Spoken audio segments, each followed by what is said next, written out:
Hey everybody, this is Matthew Soltesiak and you're listening to Not the Same Old Lions podcast. Using my sportscasting background, I speak with a variety of guests and interview key players to gain more insight on what makes this team go. As the Detroit Lions enter a new gritty era, we'll look beyond just the kneecaps when it comes to the analysis. Welcome to another episode.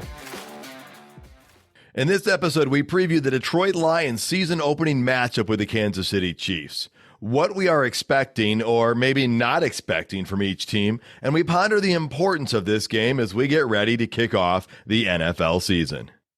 Hi, everyone. This is Herman Moore, and you're listening to Not the Same Old Lions podcast. I'm joined by Coach Jerry Angers, named Michigan High School Coach of the Year, as well as Coach of the Week by the Detroit Lions. He's also mentored numerous players to the college level and some all the way to the NFL. Good to have you here, Coach. Great to be here on this beautiful sunny day, northern Michigan. It is. It's a beautiful time of year, and it is finally here. We're talking about the start of the 2023 NFL season. Always fun for that first game. I remember a year ago, it was Buffalo and the Rams opening up last year, and all that excitement. And, you know, the Lions weren't playing in that game, but that game got me ready for the Lions season opener last year. And now we, the Detroit Lions, are that Thursday night opener. So let me ask you, does that change anything being the first game of the season, playing before everybody else, being the only game, knowing everybody's watching? There's a lot of pressure on it, but, you listen to Dan Campbell and the players and stuff, and they know it's just one of 17 games. But it's huge. You got every eye in the country that's looking at the NFL is going to watch that game. I mean, you got the Kansas City Chiefs, the reigning Super Bowl champs. You got Patrick Mahomes. You're in probably the most exciting stadium in the country for the NFL. I mean, the pressure that's on everybody to succeed in that is huge. And we have the hype train. And so there's a lot of people on it. There's a lot of people drinking that blue Kool-Aid across the country. And it's going to be magical to watch. Yeah, I remember watching, again, Buffalo and LA last year. And even though I wasn't vested in either team, I was watching the game. And so that tells you a lot of people are going to watch this game. And a lot of people are going to leave this game with opinions about each of these teams. Overreaction or not, they're going to have opinions. I mean, Buffalo was suddenly the team to beat in the NFL last year after that opening game. Totally agreeing with you on that one. As we get into this matchup, Kansas City, Detroit, let's briefly look at how Kansas City's different than last year, all right? In their draft, they took a defensive end from Kansas State in the first round. Second round, they took a wide receiver from SMU. That was Rashee Rice. And I watched him play in his game against Maryland, and he was the offensive weapon for SMU. They went offensive line and safety after that. Some other notable changes. Orlando Brown's gone at left tackle. They brought over Donovan Smith from Tampa and Jawan Taylor from Jacksonville for the offensive line. And linebacker Frank Clark was released, and he went over to Denver. Let's talk, though, what we expect out of Kansas City coming into this game. I think the one big thing we expect is that Chris Jones does not look like he's going to be on the field. He's a holdout. He hasn't even been in the building yet. So even if he did report for kickoff, I mean, it's really doubtful he'd suit up because players, even if they're exercising away from the team, they need time to get into the system, right? No, there's no doubt. You got to get acclimated, but they are professionals. And, you've seen guys sign on a Monday and play on the following week in a limited role. He's scary good. We know that. Again, I know the Detroit Lions are hoping that he plays because they don't want anybody, when they go out and surprise and shock the world or whatever we're looking at, that they played a full roster. But it's a distraction for him. I don't ever worry about Kansas City Chiefs with Andy Reid as the head guy and Patrick Mahomes because they lost Hill right last year.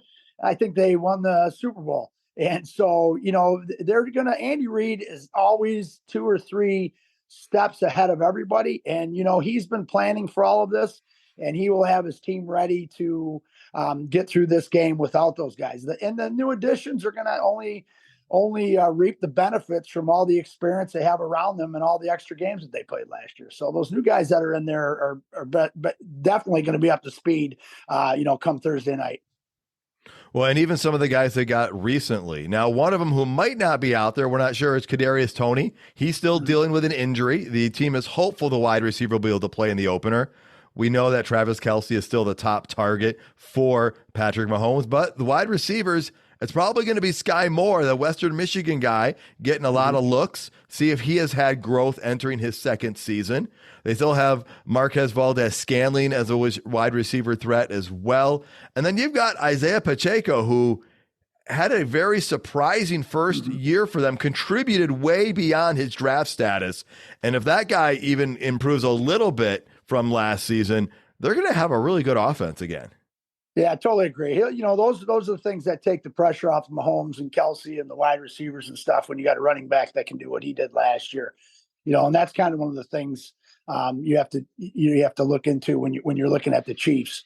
And of course, Patrick Mahomes is gonna, he's gonna be a magician somewhere. He's gonna do something crazy, and we know that's gonna happen. We just have to withstand that pressure. And if you can stop the run in that situation and put it in his hands and make him throw the ball. I mean, he still has weapons because, again, Andy Reid is going to have a game plan to make whatever weapon they have look like an unbelievable football player. Well, you even said it. You expect those young guys to contribute because they had a lot of young contributions last year during that Super Bowl run, and Isaiah Pacheco is a perfect example of that. And the thing you did mention was the Chris Jones being the distraction thing. You said Andy Reid's good at, keeping people from being distracted. Lesser teams would probably be more affected by that as a distraction. But if he's not in there, that will be something they do miss on the interior defensive line. Oh, I totally agree. And I think that's one of the things, again, that's one of your leaders. That's a guy that is going to put pressure on. That's a guy. I mean, he does everything. He can stop the run. He can rush the passer. I mean, the guy's a really good football player. If not, I shouldn't say really good, great football player. And if he's not the best, he's only one behind Aaron Donald. So, that's a big intangible, big thing. You have to scheme because you normally could play base defense and things like that with him. Now you have to scheme to free somebody else up or one of the younger guys to free up and make some splash plays like he would make during that game. For sure. And I guess one other thing I have that I am expecting out of Kansas City is I'm expecting Kansas City, the defending Super Bowl champ, to show up and play in this game. I'm not expecting it to be a 31-10 game where they get destroyed by the other team. The Rams came out last year and they failed to impress in many aspects of that season opener. I don't think Kansas City is going to be in that position. No, I agree. I mean, again, Andy Reid won't allow it. Patrick Mahomes won't allow it. Kelce won't allow it. I mean, that's the thing is, they want to repeat. When was the last time that happened? The big thing for the Lions in that situation, we can talk about predictions and things like that. But the biggest thing in this case is there's going to be a distraction with them raising the banner. I think they're getting their rings. The place is going to be electric. It's the first game of the year, and the Lions have to go in, the blue collar mentality. That Ford Motor Company type, grab your lunchbox and let's go to work and get after Kansas City early and try to hit them in the mouth and shock them a little bit and then withstand what they come back with. And that's what I see. Well, so we talked about what we're kind of expecting out of Kansas City, a team that might rely on some young players, a team that's not going to allow itself to be distracted, and a team that's going to come out, and we expect them to be firing on all cylinders. We expect them to be looking to be that not only defending Super Bowl champ, but that Super Bowl champ who is hoping and trying to repeat. So what are we expecting out of the Detroit Lions coming into this game? Well, I think you've seen by the way they drafted. Again, we have St. Brown back, but we don't have Williams. Those are things that, the over the top ball. Can we stretch them out? Can we throw over the top and score on them? We drafted a pretty good running back that has great hands, and we took that Montgomery guy from the Bears, who another one that's got great hands. You and I watched that. Practice together. We went down and those little flare passes and stuff to the running backs out of the backfield is huge. We look at Laporta, that's all we talk about, but we also have Mitchell. I think there's some things that, and I think we have one of the best offensive coordinators in the country. He's not Andy Reid, but he's gonna have some things for the Kansas City Chiefs that they're gonna have to worry about. So it'll be interesting. We look at our offense the last, that 8-2 run. We've added players to make that offense better, which is scary. And again, if you want to talk defense, we've added players to a defense that played well over those last 2 games. That could be really scary. But we are looking at young guys that are going to have to lead, by example, some young guys that are going to have to make plays, and some young guys that cannot fall into the atmosphere, but just to walk out and say, another football game, 1 of 17, let's go get it. Well, I think you hit the nail on the head with one of the points I wanted to make on this is we have a lot of new characters with this cast. This team's got some new pieces. We have 2 new starting running backs replacing the 2 we had. We have a new tight end, a new wide receiver. So we have a defense. The secondary has many new faces on. 3 out of the 5 guys in the back there are new to the team. CJ Gardner-Johnson, Cam Sutton, and Brian Branch are all new characters to this group. Now, there's the good and the bad with that, right? The team needs time to gel, but all these guys aren't rookies. You've got guys that were playing in the Super Bowl last year who are on this team. CJ Gardner-Johnson, perfect example. He played against Mahomes. They both played in the last game of the season against each other. So you've got the leadership that comes from those guys that will help with the rookies, but I think it's going to take time for some things to gel. I'm going to say that in this first game, everything's not going to be perfect. Right. I think that's one thing I expect of the Lions is it will not be perfection, and that's okay. And I think you have to keep that in perspective. But that being said, I do think we're going to see a better defense than we did in the season opener last year. There's no doubt about that. If you're going to roll that one, here's the thing I look at too, Matt, when you're talking about the defense and things like that. We kept a whole lot of rush DNs. We kept athletes. We were looking, oh my God, is Houston going to get cut? Oh my God, are they going to get traded? Are they going to do that? They kept these guys for a reason. A guy that they can put their hand in the dirt, a guy that they can stand up. That means I think Aaron Glenn has something planned out, and he's trying to work on what is going to be successful for this all 17 games. And you go back to it. Is this a huge game for the Lions? Sure, it's a huge game for the Lions. It's a huge game for the Chiefs. It's the first one. You always want to start 1-0, but then you got to look back at going into the next week. You want to be 1-0 again. So, you can take with it. We're all excited about it. We want to see it. We want to see how those young guys gel. We want to see what Gardner-Johnson does for that defense. I mean, that is huge because he experienced it from the other side. And he's got some young guys in front of him, some young guys next to him. You got Trace Walker, too. We keep forgetting about him. We're talking about Branch.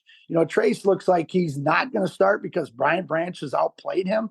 Well, Trace Walker is a pretty good football player. So with a lot of leadership and the ability to walk on the field, the ability to be on the sidelines to help coach up Branch. It also wouldn't surprise me if you saw the Lions run a dime defense with CJ Gardner-Johnson, Brian Branch, and Tracy Walker all on the field at the same time.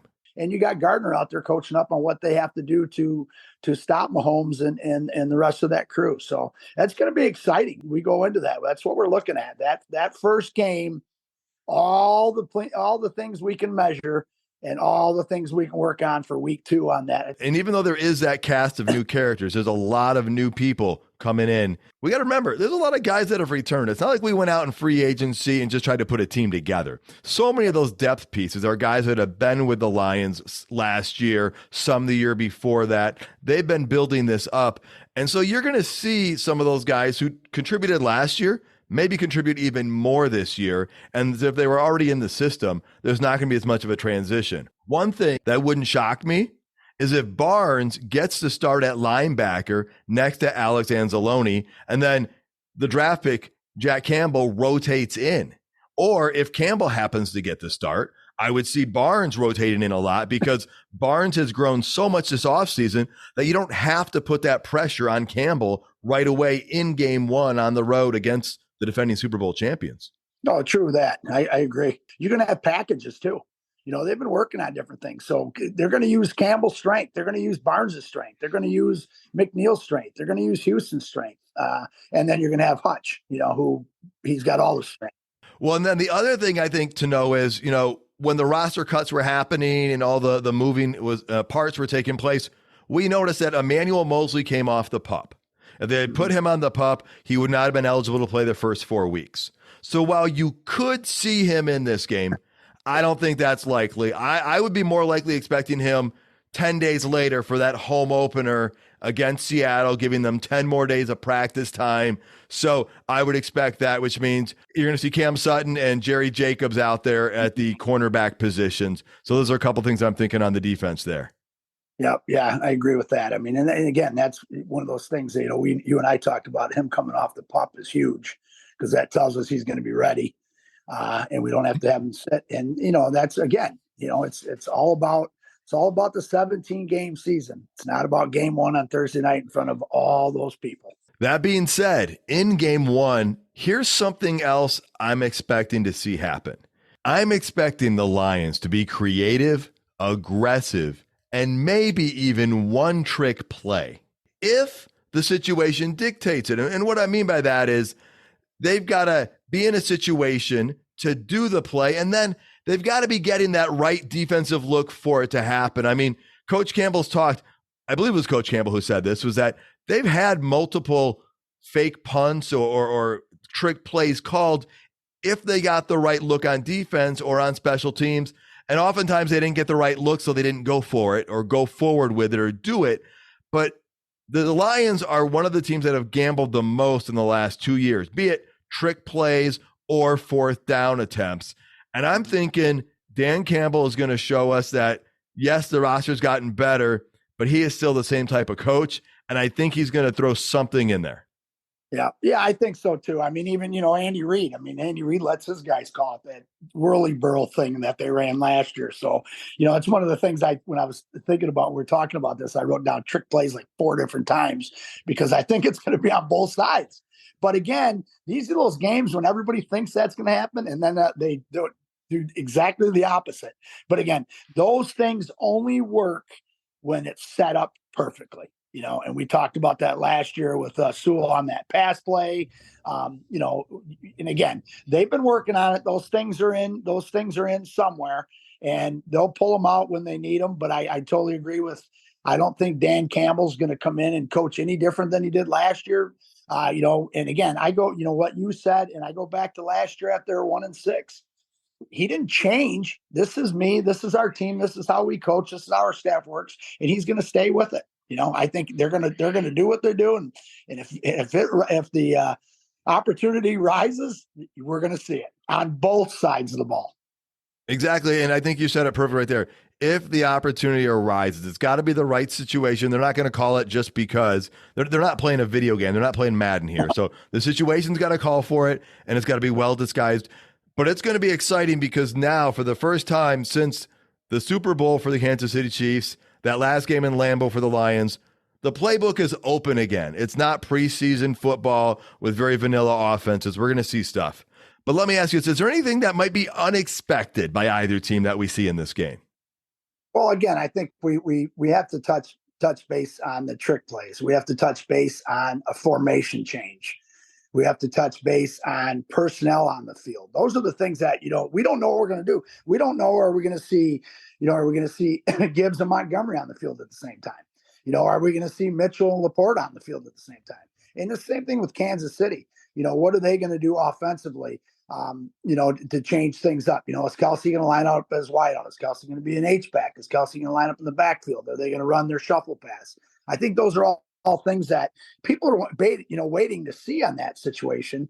And I think that's the thing you have to look at is both coaches will go out on the limb. Both coaches will go out on thin ice. Both coaches will do different things in different situations that people go, oh my God, that was crazy, or they're geniuses. So I think those are things we have to look at, throughout the game. But again, the main thing is it's game one, and it's not the Super Bowl. If it was the Super Bowl, then things are really going to be thrown out. Now we're going to say, oh my God, I know they're going to do a fake punt. Oh my God, I know they're going to try to block it. Oh my God, I know they're going to run reverse. Those things are going to happen during the Super Bowl. Those things are going to happen in a playoff game. This is week one. They're going to throw some stuff out there to keep everybody entertained. but we're going to see a really good football game and of two great coaches. I'm gonna, and I know Andy Reid is a great coach. I think Dan Campbell's going to be a great coach if he's not already. And I think you're going to see these two teams come out and establish what they want to establish, what they need to work on for week 2, and see how they're, the young guys, the new draft picks and stuff, play in an atmosphere like this is going to be. No, those are excellent points, especially the part of it's week 1, not week 17, 18, or the playoffs. So they're just putting stuff on tape. So people will be examining this tape all season long and trying to figure things out with the Lions. And you can add more plays throughout the season once you've mastered other plays. The other thing, I think there might be an unexpected takeaway from this game. And I'm going out on a limb here because we're going up against Patrick Mahomes, and he leads a very good offense. But I think some people might come away from this game a little bit surprised how competent the Detroit Lions defense looks compared to what they're expecting. Because, again, I'm not sure how many points the Lions will give up, but I don't think a lot of people have a lot of confidence in the Detroit Lions defense who are not inside the state of Michigan right now. I think you're correct on that. And I think that's the thing is they address the backfield, the defensive backfield.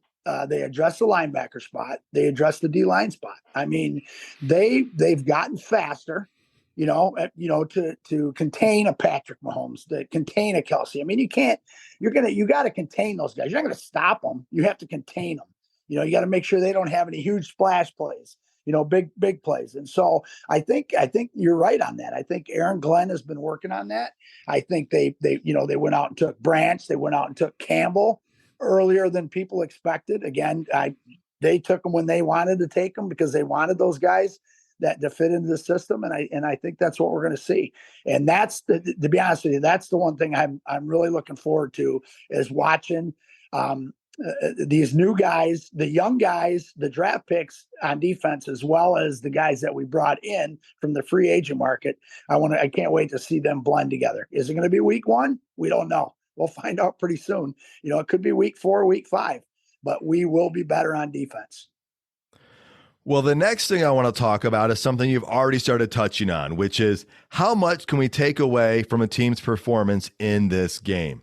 We know it's game 1, right? So keep that in perspective. This is only one game, and people love to overreact. The sky is falling or, we're out of this world. But keep this in perspective a minute. San Francisco lost to the Chicago Bears to open the season last year. Mm-hmm. San Francisco was one quarterback away from potentially going to the Super Bowl. Chicago had the number 1 pick in the draft before trading out of it. So what can we take away from this one game? What can we expect? What can we take away from it? It's those guys learning from their mistakes or learning from the success that we have in this game. We want to go out and show everybody that we are real.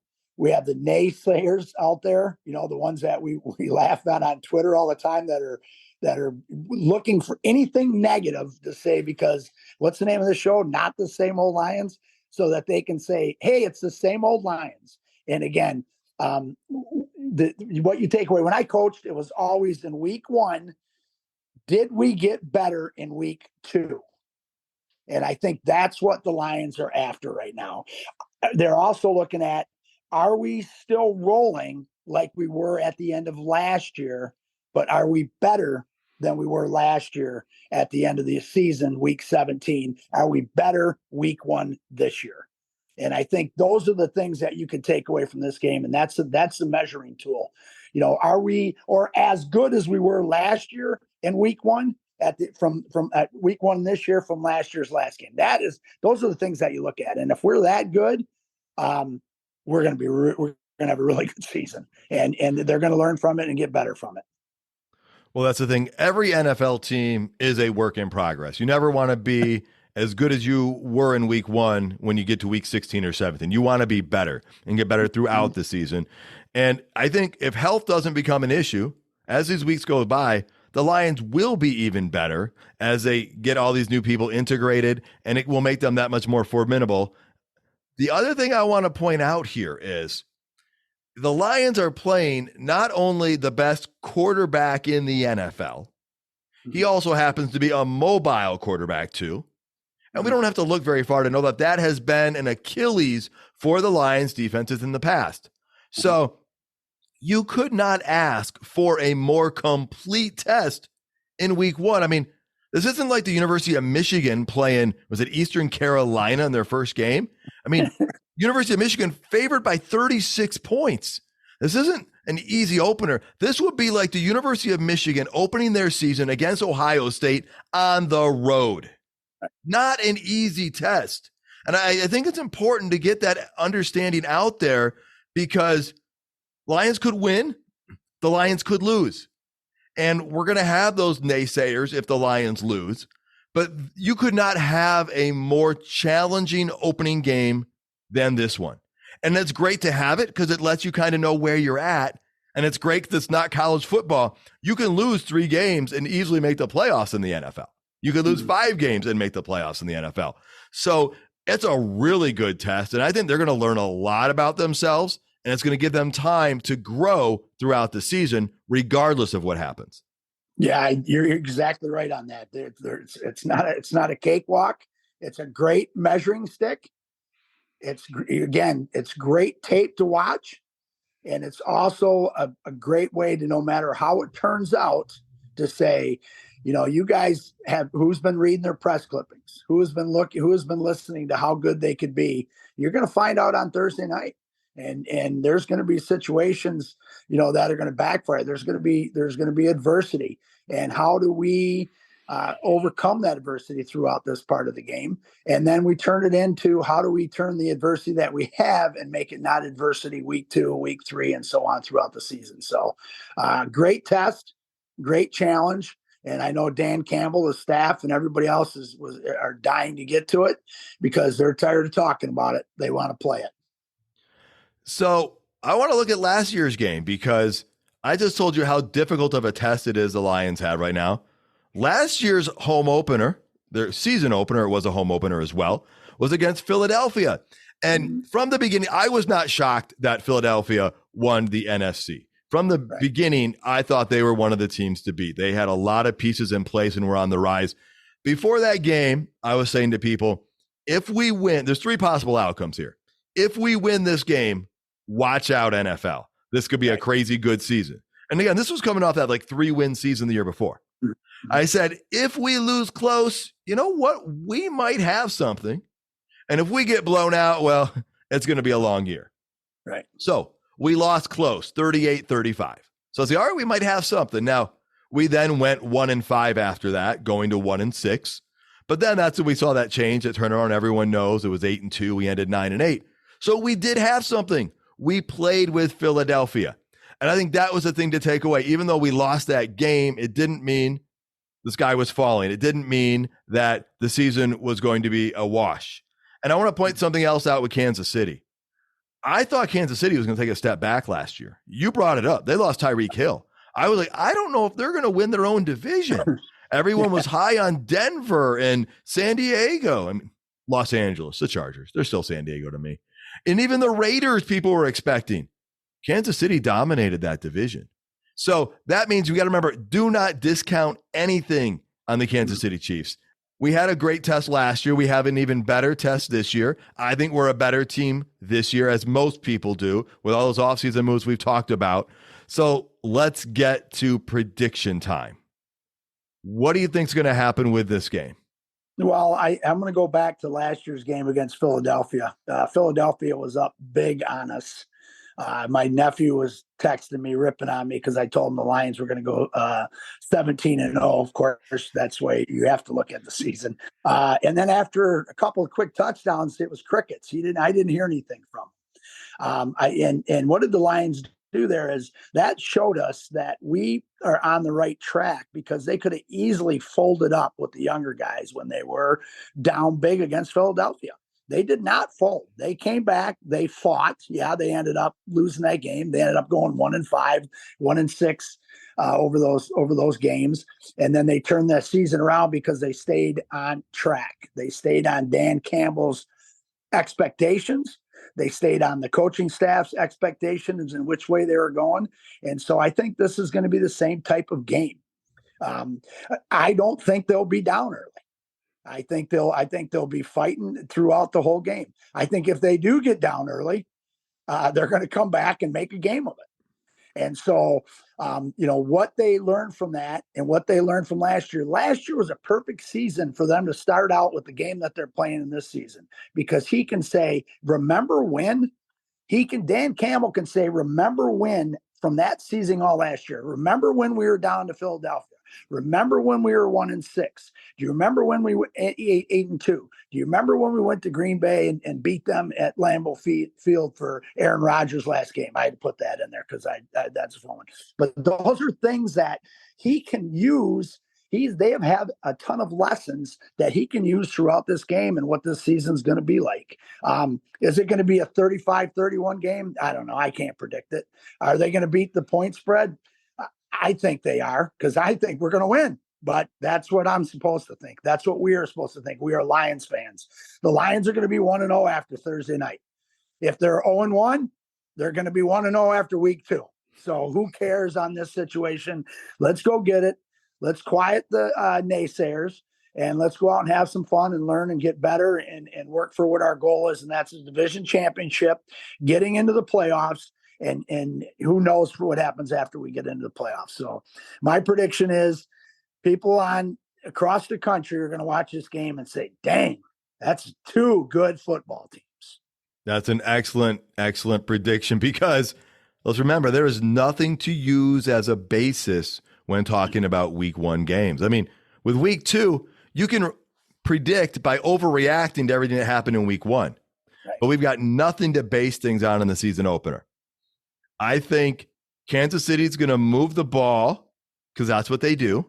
Mm-hmm. I think you're going to see the Lions hold them to some field goals that they might not have normally held them to last year. I think that's going to be a big change. Same quarterbacks, but different teams. But if you go back about 5 years, people have recently talked about the Jared Goff, Patrick Mahomes game, Rams, Chiefs. The Rams won that one 54-51. I like bringing that up because the Rams defense did not win that game. And a lot of people talk about Jared Goff being carried by the Rams defense. Todd Gurley had a solid game that day, but he did not carry the team. Cooper Kupp was not playing in that game. Josh Reynolds was. So was Brandon Cooks. But Josh Reynolds and Jared Goff were. I don't think you're going to see 54-51. I think the Chiefs' defense has improved a lot since then. I think the Lions' defense is going to be tested a lot by Patrick Mahomes. I'm gonna put the score somewhere in the 30s. And I said overall, I think the Lions are going to go 11-6 this year. So technically, I can't say they will win every game. Otherwise, I'm going against my thing. So I'm going to do something and kind of cheat this year. I'm going to say they could win and they should win. And I think those are a couple things, because I know you can win or lose every single game. Ask the 49ers week 1 last year against Chicago. So I'm going to say the score is going to probably be in the 30s, and that I really believe the Lions can win this game. I don't think there's a game the Lions cannot win. I think this is their most difficult game on their schedule, but I think they have the ability to win it. Yep, I agree. We talk about their record being 11-6, 12-5, or wherever you want to put it in there. But you said, you think they can go 17-0. We know the reality is they're not likely going 17-0. Nobody is. But we see a team that is talented enough that we don't think there's a game on the schedule the Lions cannot win. And that's the reality of it. And that's the change in the team we have now compared to what we've had in the past. Yeah, well, I agree. And that's one of the things that, again, going back to my coaching day, I talked about 1-0 all the time. We had a ladder. I built this big poster ladder, and we ripped off a step. It was steps to the state championship. It was always the focal point of being 1-0. I never said we're going to win the league. We can't win the league. We don't go 1-0 this week. That's one of the things that, and I know Campbell, those guys are preaching the same thing. What we just talked about, man, they're preaching, hey, listen, it's one game. Yeah, we're playing the freaking Super Bowl champs on Thursday night. Everybody in the country's watching us. Let's go. Man, I can't wait till next Thursday. Autumn is my favorite time of year. I just love it. And unfortunately it means winter's coming next. And that's not something I have too much affinity for, but this time of year is the best. We've got football ready to kick off as well. And there has not been a more anticipated season opener for the Detroit Lions. probably in my lifetime. So let's get at it. Yep, for sure. It's definitely a big one. And again, we don't want to wish it here too quick, because when it's over, we're just gonna all we're gonna be talking about is how the Lions beat the Chiefs. Did I say that? Have a great one. Thanks so much for joining us, Coach. And folks, thank you so much for tuning in.